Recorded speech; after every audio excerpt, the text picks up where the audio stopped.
But yeah, I mean, there's just so many different collaborations that just makes it super special. Yeah. Hmm. Mm. And Yeah. just the idea to have a farm to not sell to the public, that's just to me still a little mind-boggling that it's possible, that you can really do something like that, not having to rely on the public to kind of like sustain, support it. I mean, it's, yeah. I guess we could talk all day about this because it's just really a magical, magical, magical place. Right? It is. That's so It is. true. And thanks to John and Patty for dreaming it up Yes. and Brilliant. collecting all the awesome volunteers Hmm. to make that community. Yeah. It's pretty beautiful. This episode of Grounded in Maine is sponsored by ESG Review. ESG Review magazine is published quarterly in February, May, August, and November, and is available for free in print and digital formats. ESG Review is devoted to environmental, social, and governance strategies, technologies, and investments. ESGreview.net is updated every Wednesday with 8 new stories and is home to feature articles, news items, and more. Visit esgreview.net to stay informed and help us spark the collaboration and awareness needed to develop sustainable economies and communities around the world.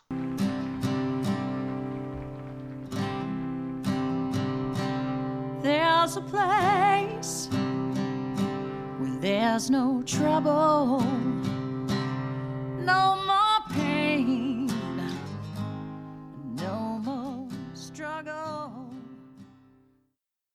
Grounded in Maine podcast is an open conversation about how we show up for the world. I started this podcast out of a desire to learn new ways to be sustainable because the word sustainability is big. It can be overwhelming, and I just wanted to learn, different ways to try to be part of the solution and not feel like it's too late. So I'm talking to people who are doing different things and learning so much. I hope you are too.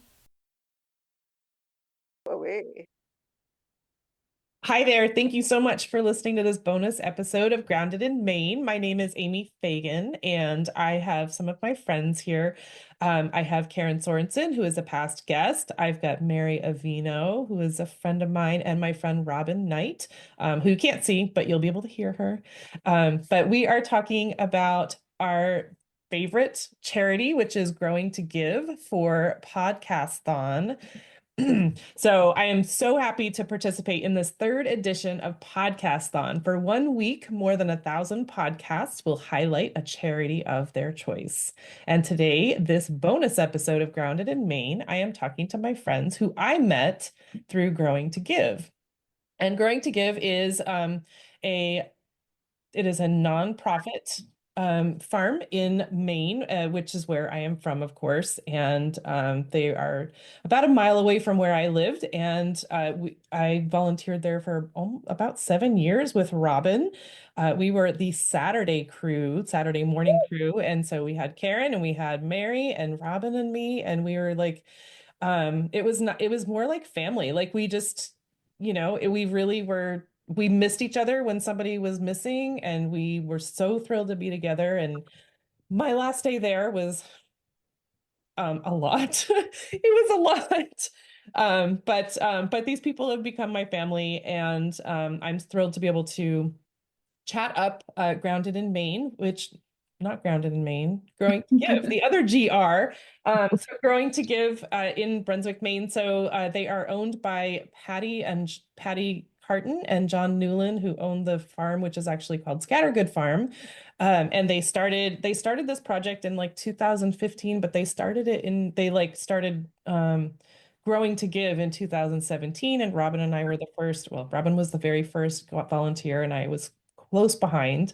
But we would go every Saturday morning, and they have, every day volunteers, I think. And it is volunteer run. And I know this past year they actually hit 100,000 pounds of produce. So they grow organic produce just to donate it to the local food banks, because food security is really rough everywhere. And they just wanted to take care of their community in the Brunswick area. And so this is where I met all these wonderful people, and we just wanted to chat it up a little bit, because it is more than just food. It is you know, really it's community, it's family, it's nurturing. Anyone else? No, I mean, I 100% agree with all of that. When I moved to Maine, I initially was working an in-office job, and then it quickly became remote in the pandemic. And I felt like I didn't really have a community or roots in Maine because I was a transplant, and I was seeking that through volunteer opportunities and got connected with Growing to Give.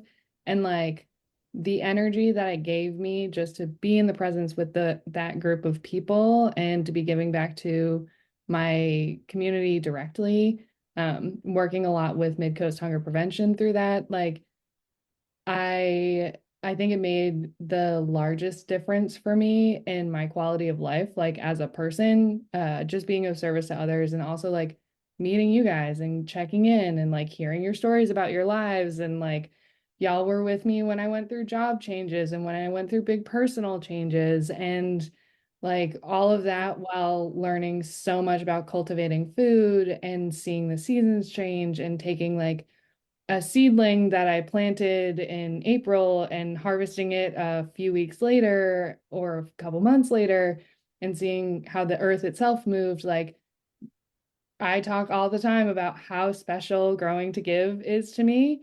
I feel like it's number one cheerleader. I talk endlessly about it at work and I try to get everybody to show up, but it is like one of those once in a lifetime places. And when it clicks, it like feels like your soul's moving, you know? Right. I Yeah. totally do. And you know, Mary's moved a few times since since being with Several. Growing to Give, and now she lives in the same town, which is super cool. In biking distance, which honestly was a huge up. So I'm very excited to bike to the farm this summer. Right. And dirt therapy, garden therapy is no joke. Like that is super, super good for you. Anyone else have anything to add? Robin, you Well, want to? yeah. Well, I actually got introduced to Growing to Give because I was looking for a job. I'm another transplant from actually New Hampshire, where I worked for a state agency for DHH within DHHS.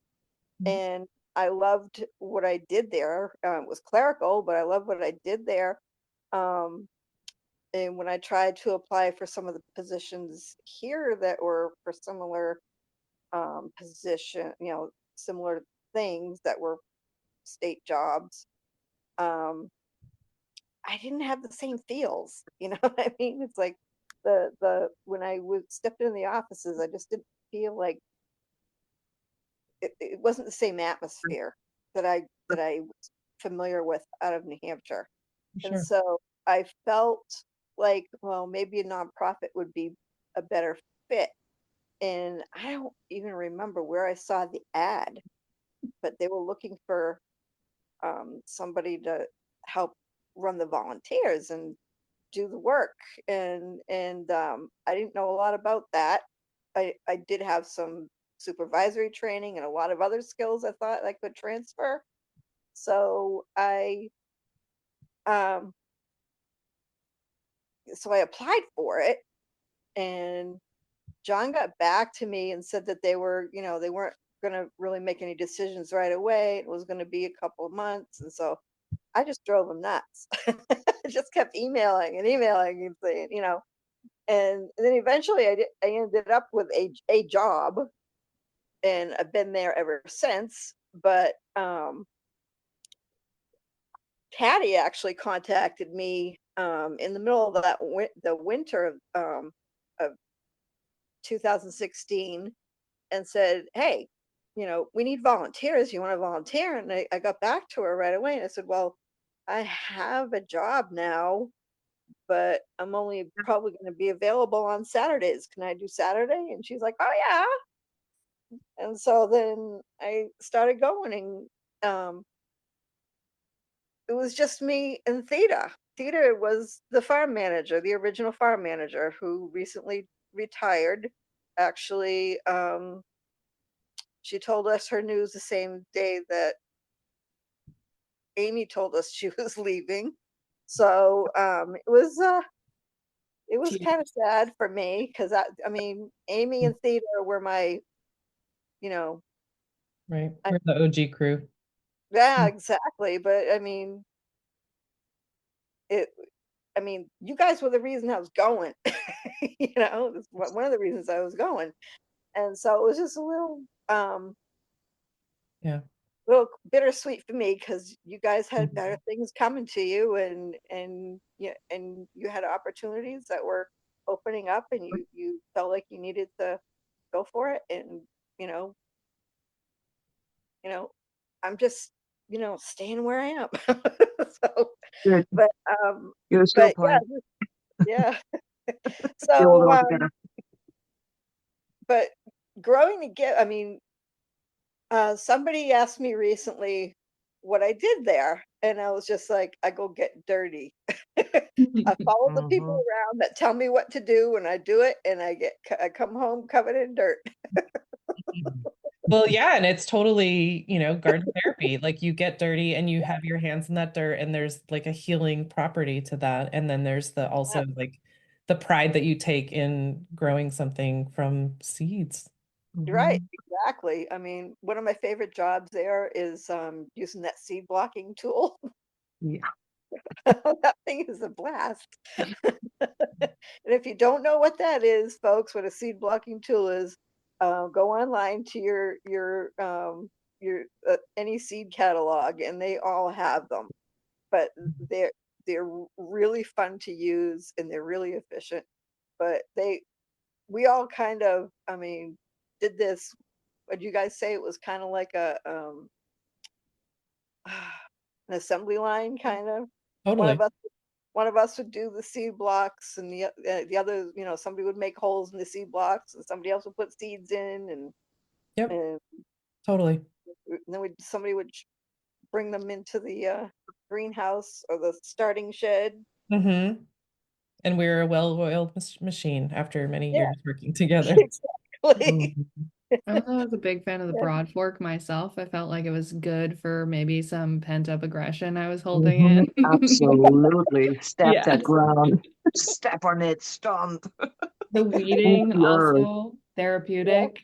Mhm. Oh, and putting the And fence powder. post, Yep. putting the Oh posts my in. gosh, yes, the post hole digger thing. Ooh, I love that post slammer. Yeah, that's what I mean. Yeah, the Yeah. post for the tomato plants with that slammer thing. We had to stand on a Oh ladder yeah. Mm-hmm. with a I spotter own so one we of didn't those fall now. down. They're too much fun. Yeah. Man, I mean, and I don't know how many shovels full and buckets full and wagons full of Right. compost. Compost or wood chips or yeah, Mhm. Sandbags filled up and those things. Yeah, it was good yeah, time. Good Sandbags, time. yeah. yeah. Yeah, And that's what I told, that's what I told the person that asked me is that anything they asked me to do, I would follow that person around and do exactly what they told me to, or try to do what they told me to. right. Mhm. Yeah. And then sometimes we got a little silly and had a hard time focusing on what we were doing. I don't know, maybe it was just me, but I feel They like we have kind of got comic relief carried once in a away. while. Yeah. Theda had to come around and get us back Yeah. on track. Are we on task or are we not on task, everyone? Yep, that's right. It was always us. It was always us. It We was were always the us. yes, number one offenders. Yeah.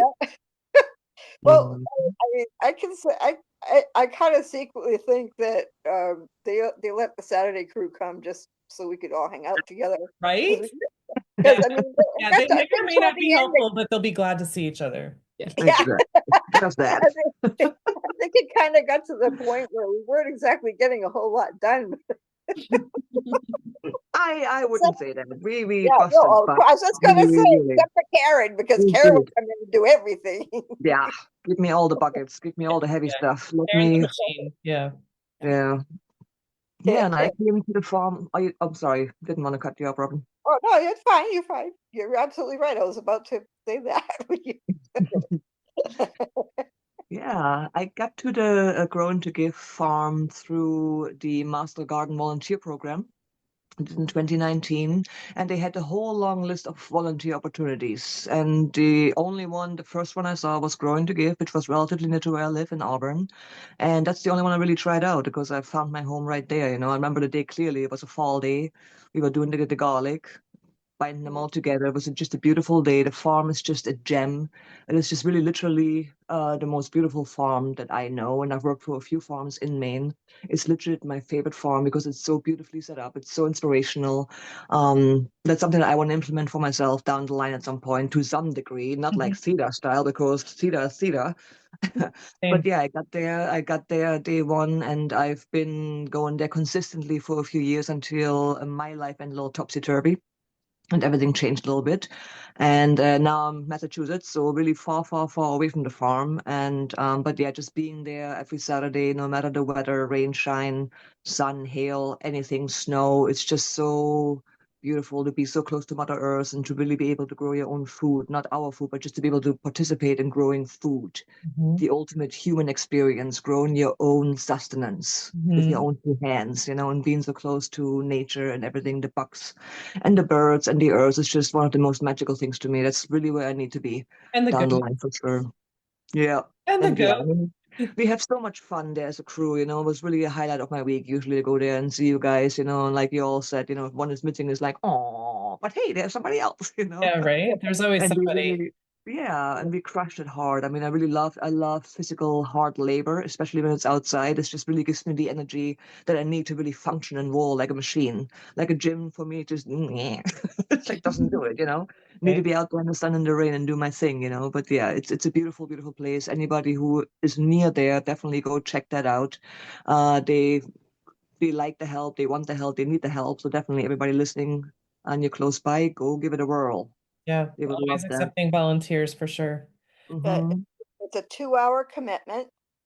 I don't think they're going to be, well, based on the email I got from one of the board members today, I don't think they're doing shifts every day anymore No. right now. But definitely Saturdays. Um, so if you check out their website, Not farm. growingtogive.farm, and there's a link for that says "But get involved" or something like that. And then there's Volunteer. Yeah. yeah, then you click on volunteer, and it'll bring you to the link to sign up for a shift. Right. But like I said, it's only 2 hours. It's not a whole lot of time, and the most fantastic people you'll ever meet Time well spent for volunteering, sure. Yep. from all walks of life, from all kinds of jobs, all kinds of parts of the country, the world, and All Schools, ages. all yeah, ages. That's the best part right there. Yeah. yes, What did Theta but say? 2 to 92, something like that? Ages yeah, two. yeah, I think it was something like that. But Mm-hmm. the one thing I wanted to say was, well, when we started in 2017, it was just you and me and Theta to start. And do you remember that lady's name? That other one that used to be a school teacher, the older lady. She had the She has the herb garden in the farm. No. No. Oh, anyways, it was her too. That she came a little bit later. She was a school teacher, and the first volunteer appreciation dinner was in John and Patty's kitchen. Amy, I don't think you could because you had just started your second job, so you weren't there. But it was me and the teacher and her partner and John and Patty. And Patty made soup and bread, and it was amazing. And now it's a huge, Yeah, and yeah. not even 3 years later, there was so many of us that Yeah. there was no parking, and we were jammed inside the house all together. And then the last couple of years, they had to have a venue to do it. Right. You know? That's impressive. Yes, and during the pandemic, Theta was managing 3 or 4 shifts a day of volunteers because people were just coming out because they were furloughed. They didn't, they do their jobs. Well, and outside was safe. Yeah, and, yeah, being outside was safe. I mean, we all wore masks, and they quickly, shifted and put together protocols about hand washing and Mhm. Pool masks washing and and everything, everything to keep everybody safe. And it just they were coming, everybody was coming, and it was, I'd drive in there like on a Tuesday morning, a Tuesday, and all the parking would be full, right, you know? I was like, wow, it's right. crazy. Yeah. And the place is so beautiful. You It's so drive in beautiful. there, and it's like it's like a Disney movie sometimes. You have It does finches. feel like a Disney movie. Does. You're driving Mhm. down the long driveway, and there's like Mhm. little, finches and The martins Martins, yeah. flitting around in front of you, and And the goats. And the goats Yes. when you Gotta get love the some out goats. goats. to greet you. Yeah, yep. And I Yeah. used to be so afraid of bees. And, of course, it's a farm. There should be bees there. Mhm. And I was working in one of the really far greenhouses several years ago. And along the hillside there, um, they had grown some sort of cover crop, and it had little yellow flowers in it. And it was just thick with bumblebees, just thick. Mhm. And the other person I was working with um, stepped away to go ask Theda a question. So I was standing there by myself, and it was so still, and the sun was shining, and the sky was just cerulean, and it was just fantastic. And I just stood there in the stillness, and all I could hear was the bees buzzing. And it was the most calming, most mind opening thing I think I'd ever heard. Mhm. I call it bee music now. And it was just the cool, and stuff like that you never would have experienced anywhere else. Mhm. Right. Right. I'm sure we've all had those moments where you're just like, Stunned "Ah, in the silence. get to Yeah. hang out here. This is my place." Yep. Yes, Absolutely. yes. Yeah. And I love how the farm also really incorporates all those really beautiful, beautiful techniques, old, new ones, the biochar that Hmm. John ended up making himself, the pollinator gardens and elderberries. Oh, the elderberries. Ah, Right. And the no-till practices, like the that was before it was no-till. really, Yeah. really I cool, I mean, guess. yeah, Yeah. absolutely. Yeah. They're really regenerative, and that's just really a beautiful thing. And at that scale too. I mean, it's not a small farm. It is not a small farm. It's amazing how it grew over the years too. I mean, I haven't been there as long as you guys were, but I mean, it grew immensely. Like all those Oh, plots filling out everywhere. It's just such a beautiful thing. And yeah, the way it's organized and the way it's all rotated, and it's just a gem. It literally, guys, if you're listening, it's a gem. You got to go check it out at least. It's really beautiful. Right. yes. And if not to volunteer, they do have some fundraising activities. Hmm. The Farmyard Jam is Farm something jam. else. And last year, it wasn't last year, but 2 years ago, was it the chicken races, Mary? No, that Oh was my that goodness. was I this think year. that was Aw. this past year. Yeah, Uh, that was September. Yeah. Oh, okay, and it was July. Oh, but July. I'm sorry, July. Yeah.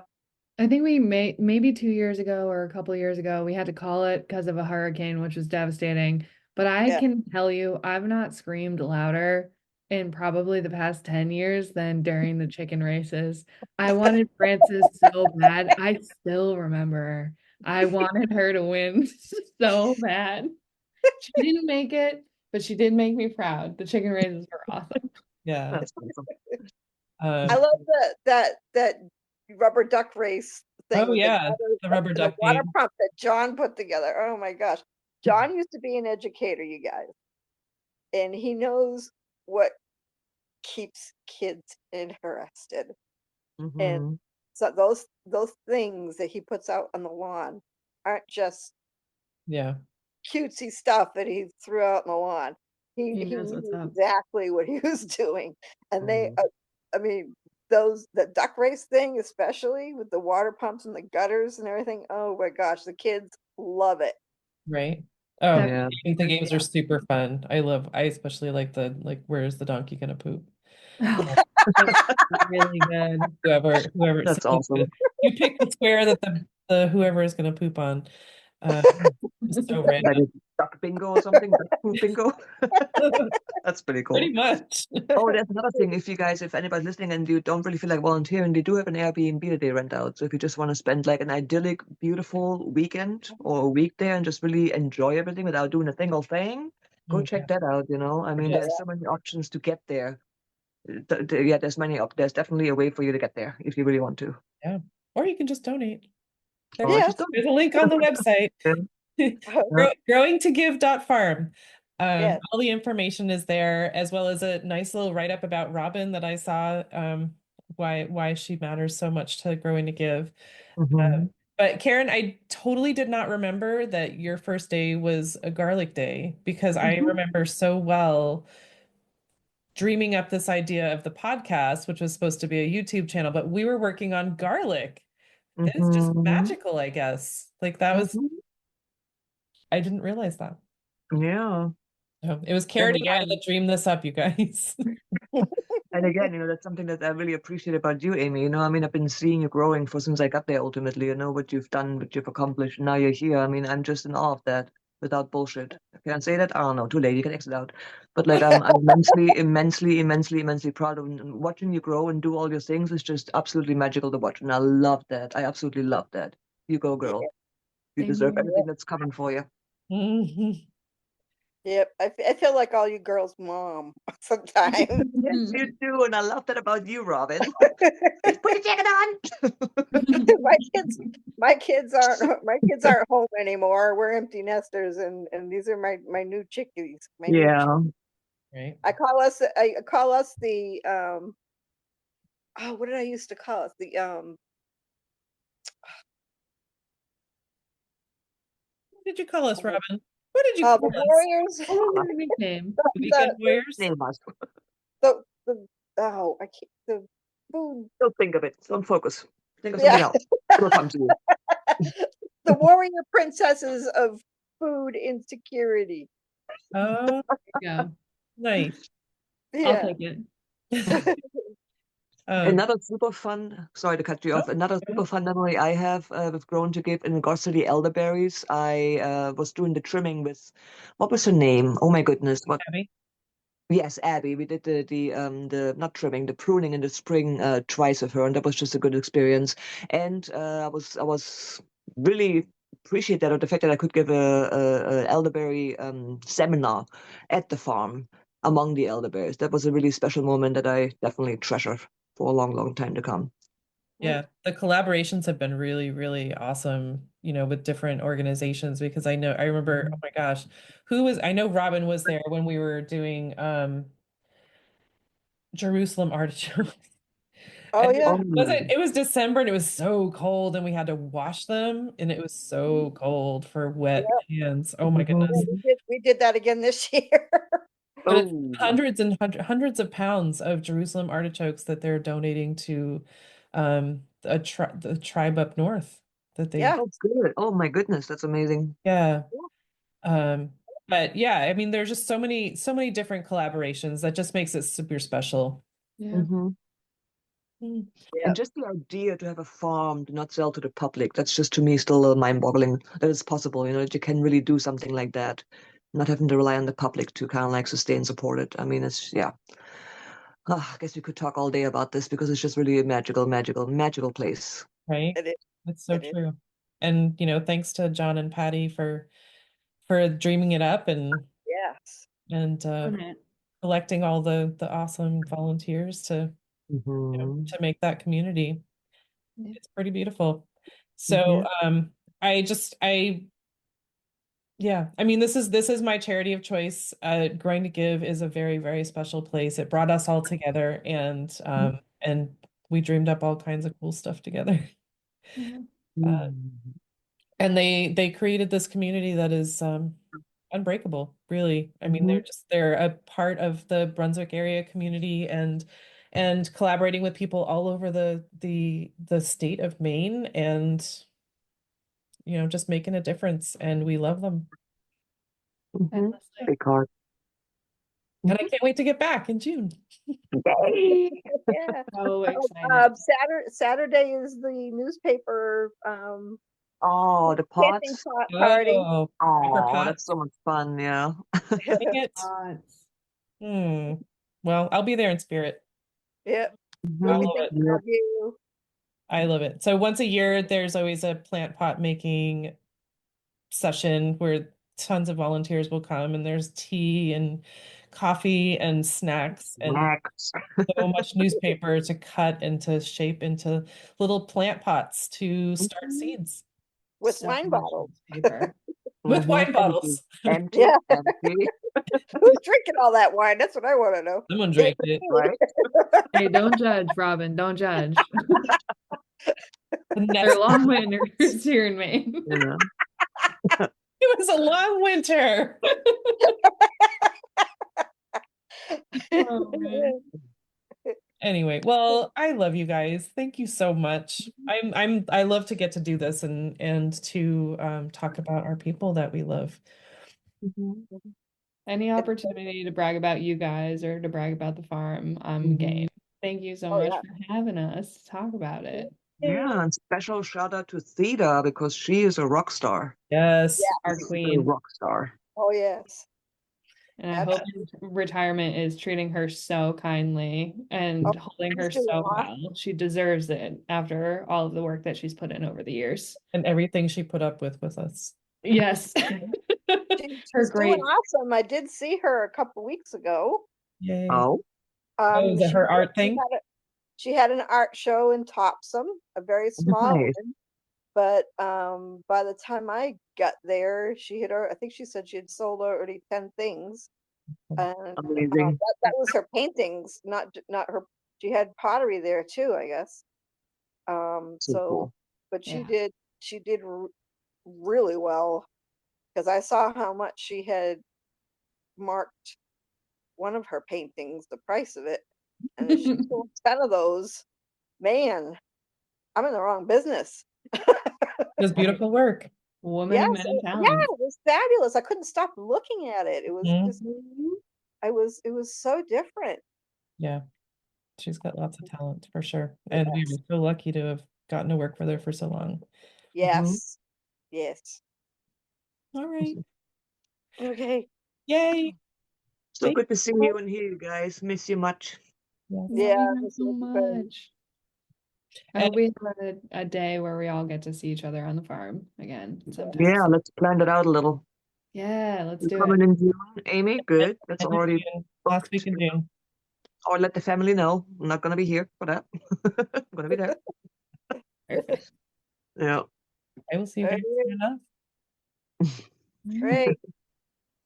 Okay. All Good right, night, you Susan. guys. Have a good night. Thanks, Have Amy. Love you guys. Thank you, Amy. Thanks, Amy. And that wraps up this special episode as part of Podcasthon. If you enjoyed it, please feel free to visit podcasthon.org to discover hundreds of other associations through the voices and talents of amazing podcasters. And also feel free to check out growingtogive.farm. Thank you. I just want to take a second to thank my guest again for speaking with me and sharing such great information. I love having these conversations with folks. I also want to thank Buzzsprout for hosting the podcast, for Jane Bolduck and her music genius, for Becca Coffron and her award-winning artwork. And thank you for listening. I appreciate that so much. Please check out the show notes for any links and extra information. And if you would like to follow my guest and find out more about them, I'm sure they would love the follow. And if you don't mind leaving a rating or review wherever you're listening, and just help to get this podcast in front of new eyes, that would be amazing. I would really love that. And feel free to reach out to me on the socials and let me know what you're thinking. And if you would like to be a guest on the podcast, please let me know that. I would love to have a conversation with you about sustainability. All right. Thank you again. I hope you have a great rest of the week.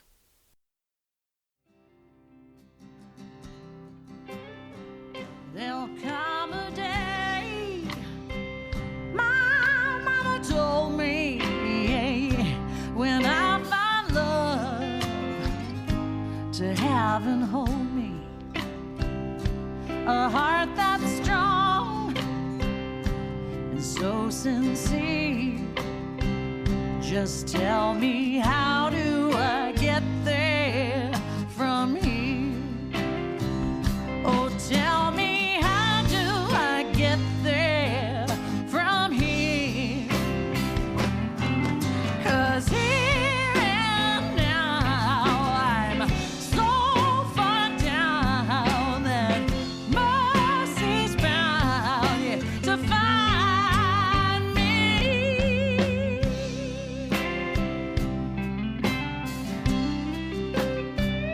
We'll find a way to soothe the sickness. We'll heal the hate with sweet forgiveness. Wages of war will disappear.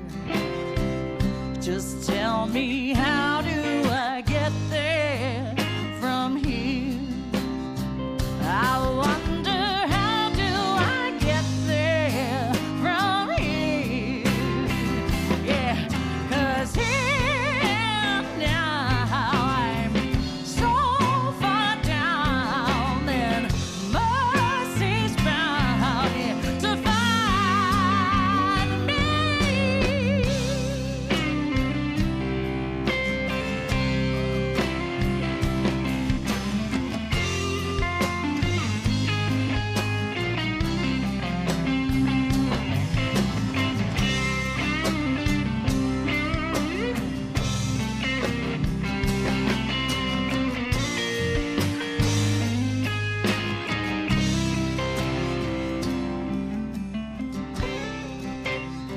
When that state of grace has finally found me, well, there'll be music, ooh, and good friends around me, yeah, yeah. And I'll just smile through happy tears.